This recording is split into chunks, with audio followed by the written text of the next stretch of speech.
गुड़िया बेटी, किसी से भी कोई चीज नहीं लेकर खानी और ना ही किसी अजनबी पक्षी के साथ कहीं जाना है। मम्मा, अगर कोई जानने वाला हो तो फिर? अगर कोई जानने वाला पक्षी हो तो उसके साथ भी कहीं नहीं जाना। स्कूल से सीधा घर आना है। पता है, अभी कल ही स्कूल से वापस आते हुए एक छोटा पक्षी किडनैप हो गया है।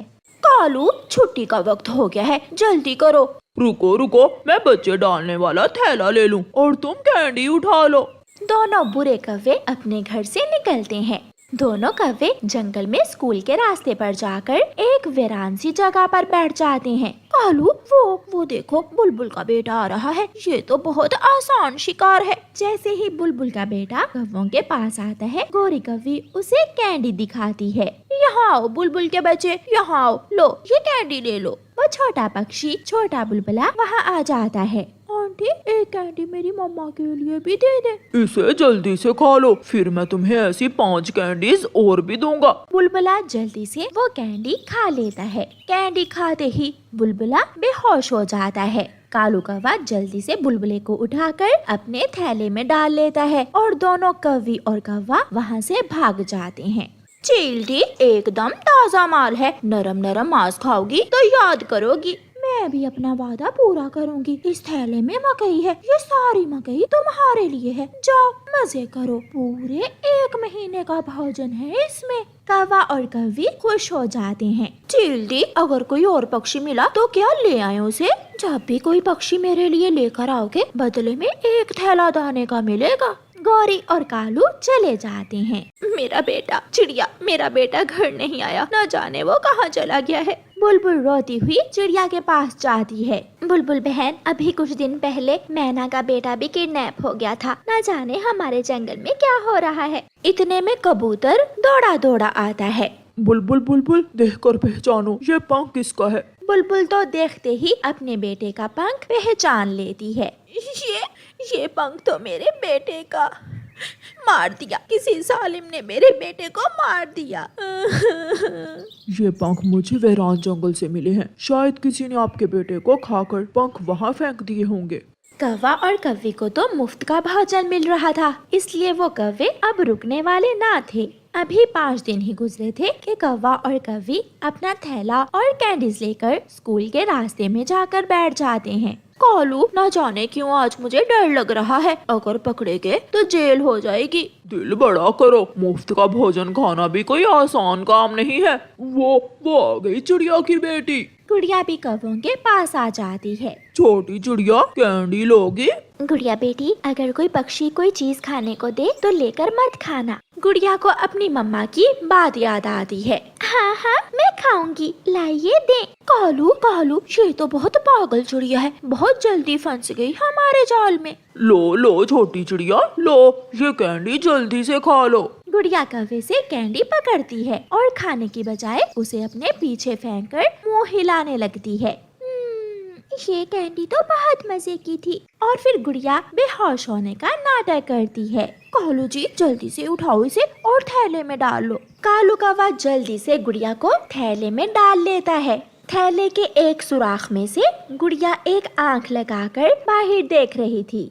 कौवा और कौवी उड़ते उड़ते जब पक्षियों के घरों के पास से गुजरते हैं तो गुड़िया शोर मचा देती है। बचाओ बचाओ बचाओ, ये कौवे मुझे किडनैप करके ले जा रहे हैं, मुझे बचाओ। रानो चिड़िया, तोता, कबूतर और दूसरे पक्षी इकट्ठे हो जाती हैं। जल्दी से अपने थैले को खोलो, जल्दी करो।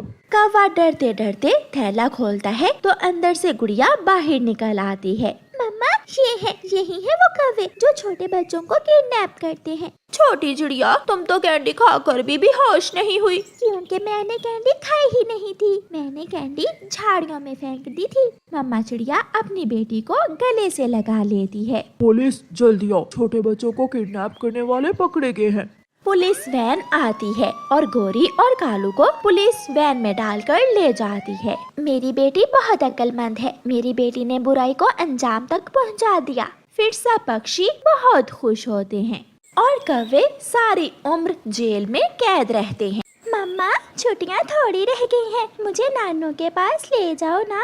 नानू के पास जाने का पहले मैंने कहा था। मैं जाऊंगा नानू पास। बच्चों अभी गर्मी बहुत है, जब बारिश होगी गर्मी कम होगी तो मैं ले जाऊंगी तुम्हें। मुझे पता है आप इस बार भी हमें नानों के पास नहीं लेकर जाएंगी।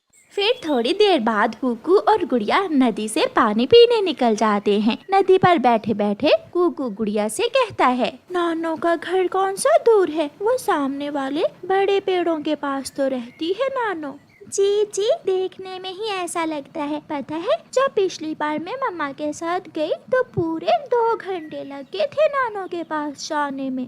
मैं भी गया था, मुझे रास्ते का पता है। चलो गुड़िया हम नानों से मिलकर शाम तक वापस आ जाएंगे। मगर हम अकेले कैसे जा सकते हैं, मम्मा ने मना किया है हमें अकेले कहीं जाने से। गुड़िया मेरी बहन मान जाओ प्लीज, मैं अपने गुल्लक के सारे पैसे तुम्हें दे दूंगा, प्लीज मेरे साथ चलो। फिर गुड़िया अपने भाई कुकू की बात मान लेती है और दोनों बहन भाई अपनी नानों के घर की तरफ उड़ते हैं। थोड़ी दूर जाकर घना जंगल शुरू हो जाता है। वहाँ जाकर कुकू एक बार तो रास्ता भूल जाता है। गुड़िया यहाँ से किस तरफ जाना है, शायद उस तरफ या फिर दूसरी दिशा में। मुझे नजर आ गया, मुझे वो पेड़ नजर आ गया जहाँ से उस सामने वाले पेड़ की तरफ जाना है। वो फिर से उड़ते हैं। अब उन्हें रास्ते की समझ आ गई थी। शाम तक दोनों बहन भाई अपनी नानों के पास पहुंच जाते हैं। बच्चों आप अकेले, आपकी मम्मा कहाँ हैं? नानो मम्मा तो मान ही नहीं रही थी, इसलिए हम अकेले ही आपके पास आ गए और अब पीछे आपकी मम्मा परेशान होंगी। ये बच्चे कहाँ चले गए, अभी तक लौट कर नहीं आए नदी से पानी पीकर। मम्मा चिड़िया अपने बच्चों को लेकर चिंतित थी, इसलिए वो नदी पर जाती है। बच्चे तो नदी पर नहीं थे, बच्चे यहाँ भी नहीं है, शायद जग्गू से खेलने चले गए होंगे। मम्मा चिड़िया जग्गू के घर जाती है। गोरी बहन क्या मेरे बच्चे यहाँ आए हैं? नहीं चिड़िया, मेरा जग्गू तो अंदर सो रहा है, तुम्हारे बच्चे तो यहाँ नहीं आए। अब चिड़िया की परेशानी और भी बढ़ जाती है। मेरे बच्चे नदी पर पानी पीने आए थे मगर घर वापस नहीं आए, मुझे तो कुछ समझ नहीं आ रही। चिड़िया तुम कबूतर या तोते के घर जाओ। चिड़िया वहाँ से उड़ती है। रास्ते में चिड़िया को तोता मिलता है। चिड़िया चिड़िया तुम्हारे बच्चे अकेले घने जंगल की तरफ जा रहे थे, क्या वो तुमसे पूछ कर गए थे? तोते भैया मैं तो कब से उन्हें ढूंढ रही हूँ, बहुत तंग किया है मुझे बच्चों ने, कहीं वो अपनी नानों के पास ना चले गए हों। मम्मा चिड़िया तेजी से उड़ती है। नानो नानो हम बाहर खेलाएं? जाओ बेटा खेलाओ, तब तक मैं आपके लिए खिचड़ी बना कर रखती हूँ। बच्चे बाहर चले जाते हैं। दोनों गुड़िया और कुकू बड़े पेड़ पर झूला ले रहे थे कि तेज बारिश शुरू हो जाती है। कुकू भैया जल्दी करो, हमें घर जाना होगा, नानो परेशान होंगी। बच्चों को नानो की तो फिक्र थी मगर उन्होंने अपनी मम्मा का नहीं सोचा जो तेज बारिश में उड़ रही थी।